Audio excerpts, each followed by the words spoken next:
What I'm interested in now, Phillip, is for you to tell us about the record of the Trump administration in this area.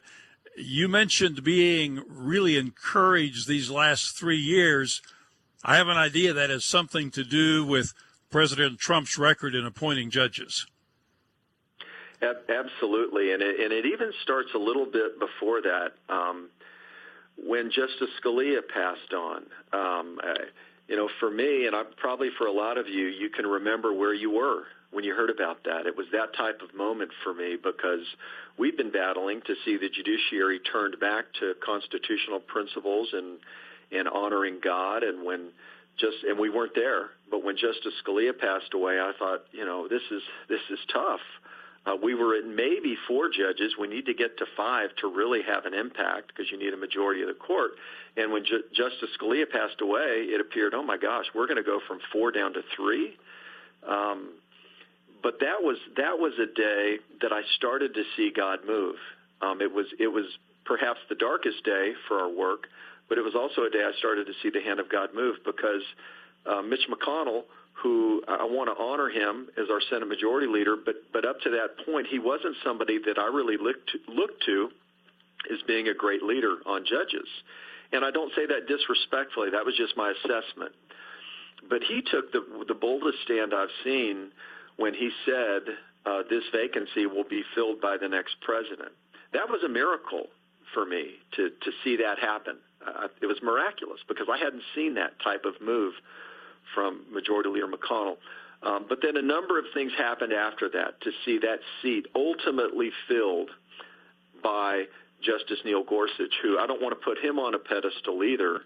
We still have to see how he's going to rule on everything. But I've seen the hand of God moving in our nation. And trust me when I say I didn't see much of it in my work for about two decades.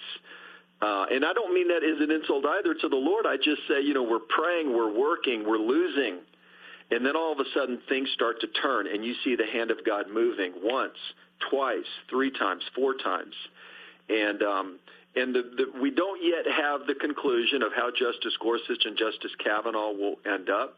We need to continue to pray for them because they're not static beings. They're being influenced.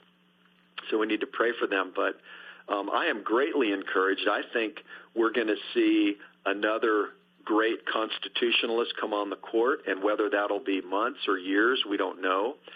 But I'm encouraged. I see it turning. I really do. And I think the Lord can't do what he wants to do in this nation without the Supreme Court being changed because like we talked about earlier, the court's been the one who stepped in and has stolen our victory. So I see it changing, and I think the Lord obviously understands that, and as he's moving in America, he also has to deal with the court, and we see it happening before our very eyes. So I'm very, very encouraged.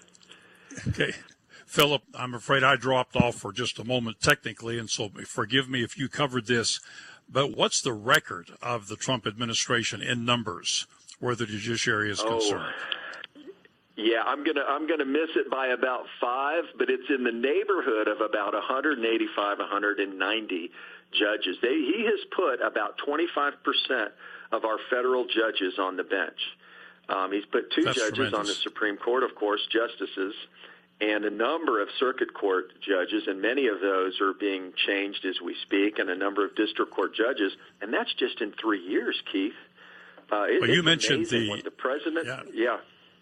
You mentioned the circuit court judges.